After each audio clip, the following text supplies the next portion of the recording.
I lost some 4 Templars or so with just 12 Hydras, which is arguable whether it was good or not, since Hydras are really expensive. But on the other hand, I also lost a lot, since I lost many storms I could have used. And now I'm adding some more gateways. I just gotta keep adding. And one very important thing when concerning macro, and this actually is for pretty much any race, especially Terran and Protoss, is good building placement. If you don't have good building placements, it's just so hard to place new buildings when you really need it, and it's just hard to keep track. You can build new units and you can do whatever else, but if it's really a trouble placing a new gateway, you will just keep delaying it and you won't really be able to start it when you should, and that's important thing to note. Here I attacked. He also has a lot of lurkers, a storm, but since lurkers pretty much just waste zealots, as if zealots never had a chance to begin with, it's not good to really waste your army at this point. I gotta wait till I have dragoons or something before I start attacking lurkers. That's really important. But besides that, nothing was stopping me from actually making some storms, since usually at that sort of case, especially when I have the army superiority, they tend to have a habit of or something to kind of like carelessly control their lurkers. Very many do, even at pro level, if they're behind a zone, since they have so much to do. And even if if they aren't, they usually do this. They kind of clump their lurkers, and that's a good thing. My zealots distract this other army for just a small moment, and meanwhile while my zealots disturb and distract, I just make a few storms and I can manage with that. I also started another forge, since he made 2 or possibly a 3rd evolution chamber. So in order to not be behind in upgrades, I decided to add a 2nd forge, and in my opinion it really does pay off, especially in the late game. If a TOS can have 3-3-3 army, it means that the Zerg 5-3 or 3-3 army is weaker. It's hard to believe, but that's actually true, that 3-3 really does make a massive difference. Their links barely do any damage at all, and so on. And also notice how now that my army is putting pressure, he can't really put a huge amount of units to attacking and so on. So this is also a good moment to expand. You gotta look for the perfect moment always to expand. And whenever you have the chance, you don't really need to expand at every single moment, but you gotta take the chance that you have, and you gotta keep constantly expanding. That's really necessary, and it really brings your PvZ matchup to a whole another level if you do. Also remember to keep up the pressure, keep on harassing and so on.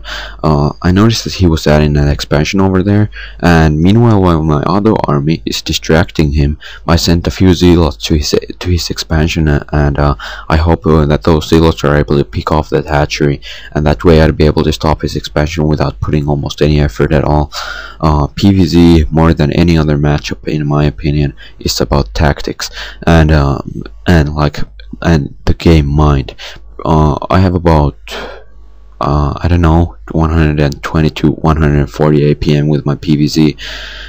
It might seem like more since I don't spam at all, except in the first 2 minutes to warm up my fingers. But it's PvZ is mostly about tactics. You need to have decent macro and micro, of course, but the game sense and just thinking like all these possible things you can do and so on, in my opinion it makes far more bigger difference. Remember to keep making more units all the time, and notice how my new expansion is barely even finished and I'm already starting a new one. Now I'm using my army to attack. Another important thing to note about PvZ is that you gotta be active all the time, and you just gotta look for those chances to when you can attack and when it's good time to added pressure and so on. Also be careful with your storms.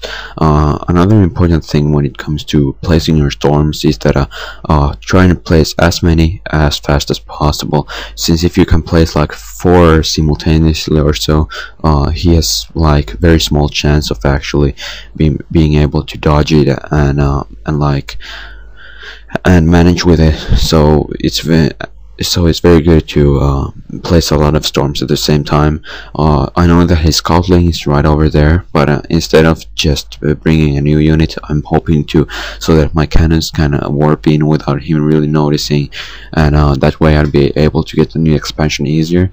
But if not, I just gotta bring a few zealots and take that expansion that way. Maynard did some probes to my new expansion. I gotta keep doing that. He was also pretty well, he wasn't sleeping at all, as you can notice, and what else is there to be expected from a B+ or so Zerg? But since I wasn't able to take that expansion, I'm just looking for another location.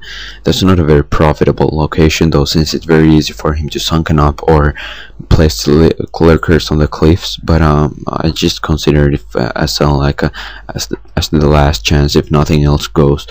And meanwhile, another big factor that might improve your game a lot is that you gotta just harass however you can all the time.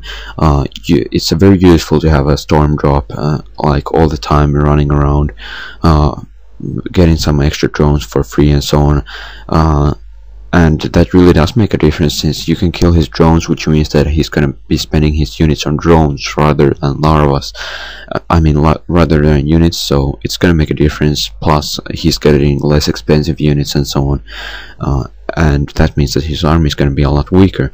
Also keep placing gateways. As you can notice, my gateway placement wasn't necessarily bad, but it wasn't good either, which is kind of bringing my macro down a bit. It's not like my macro is bad, it's only like 1k plus, which is going to go down soon, I think.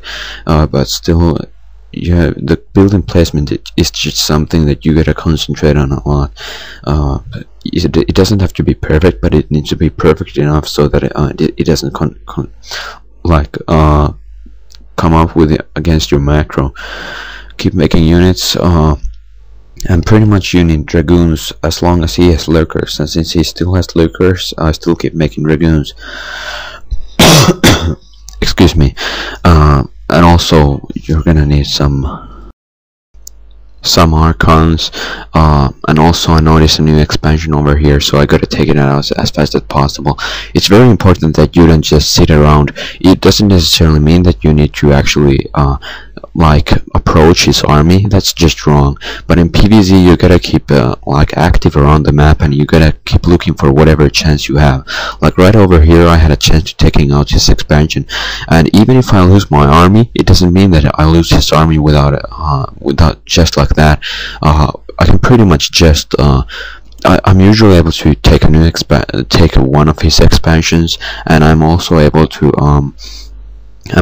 to take a big part of his army. This time I was able to take his whole army, and that's really a huge thing. Even if I had a chance of losing that battle, I still would have taken out most of his army, and I took out his expansion and so on. So it's not like I'm gonna lose a huge lot even if I lost that battle. Also notice how I'm once again taking a new expansion. I could have expanded a lot more in this game, but he was pretty good at stopping them. So in that case, you just gotta look for the proper chance to expand, which at many times could be just expanding when your main army is active around the map. Since if my main army is active, he can spend a huge lot in taking out the expansion. Since otherwise many things would be vulnerable. Also notice how I focus fire on his ultralisks with my dragoons, since it's very useful. Overall, since dragoons deal 100% damage to ultras, and they just slaughter them. Also, sorry for this lag a bit. He was lagging, I guess, but the game is pretty much over, and there's not much more to say. Thanks.